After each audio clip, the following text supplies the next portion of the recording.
Salut la famille foot. Imaginez, vous êtes le meilleur joueur de votre équipe, vous empilez les buts, les assists, vous portez le Barça vers un triplé domestique historique. Et bam! La FIFA vous ignore totalement dans son Gizim de l'année. C'est exactement ce qui est arrivé à Rafinha en décembre 2025. Snobé, oublié, rayé de la carte. Mais le Brésilien n'a pas pleuré dans les médias. Non, il a répondu là où ça fait mal, sur le terrain à la Ceramica contre Villarreal. Penalty provoqué, penalty transformé, masterclass totale. Aujourd'hui, on décortique tout. La colère de Hansi Flick, les stats folles de Rafinha, pourquoi ce snub est une énorme injustice et comment il a fait taire tout le monde. Si vous kiffez le foot authentique, abonnez-vous, activez la cloche et lâchez le pouce bleu. On y va. On est le 22 décembre 2025. Le Barça se déplace à Villarreal pour le dernier match de l'année-ci. Et dès la 11e minute, Rafinha met tout le monde d'accord. Il récupère haut, provoque la faute dans la surface, obtient le penalty et le transforme lui-même froidement. 1-0 pour le Barça. Mais ce n'est pas tout. Pressing incessant, course décisive, centre dangereux. Il est partout. Le Barça gagne 5-1 et Rafinha est élu homme du match. 7 buts cette saison déjà et on n'est même pas à la moitié de la campagne. Il conclut 2025 en beauté. Et surtout, il envoie un message clair à la FIFA. Vous m'avez oublié? Regardez bien ce que je fais sur le terrain.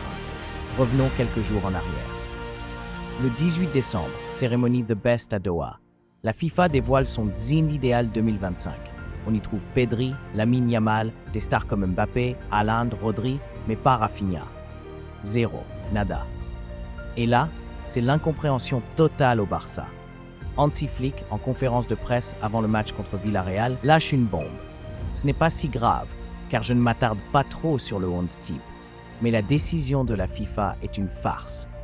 Quand j'ai vu que Rafinha n'y figurait pas, j'étais sidéré.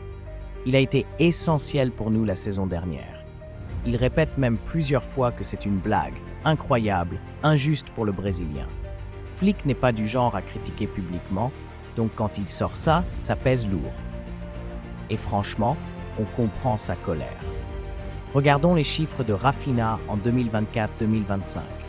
57 matchs toutes compétitions, 34 buts, 22 passes décisives, meilleur buteur de la Ligue des Champions, 13 buts en 14 matchs.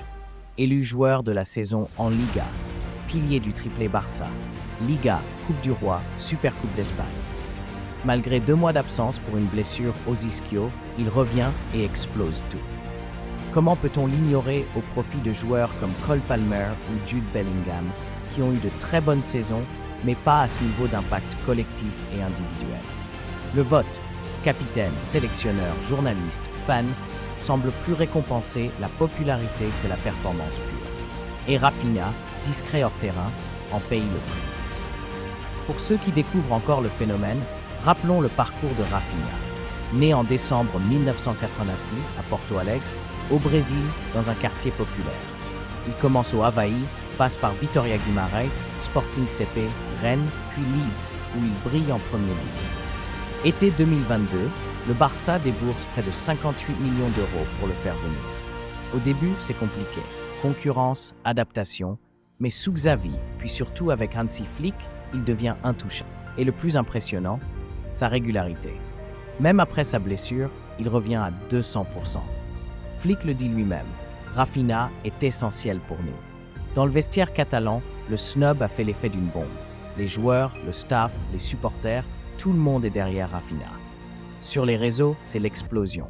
Justice for Rafinha, même sur Cole Palmer ou Bellingham Don, etc. La presse espagnole parle d'injustice flagrante. Même au Brésil, les médias s'étonnent qu'un joueur aussi décisif pour le Barça soit oublié. Mais le plus beau, c'est la réponse de Rafinha lui-même. Zéro polémique, zéro interview pleurnicharde. Juste du foot, du très haut niveau. Il laisse ses performances parler. Et contre Villarreal, il a donné la plus belle des réponses. Alors oui, la FIFA a peut-être raté son coup en 2025. Mais Rafinha, lui, continue son chemin. S'il garde ce niveau, le Ballon d'Or 2026 n'est pas une utopie. En attendant, il porte le Barça vers de nouveaux titres et montre que les vraies récompenses, on les gagne sur le terrain. Qu'en pensez-vous les gars? Rafinha méritait-il sa place dans le Zine FIFA? Le snub est-il scandaleux ou juste? Dites-le moi en commentaire, je lis tout. Si la vidéo vous a plu, likez, abonnez-vous, partagez, et on se retrouve très vite pour d'autres analyses bien chaudes.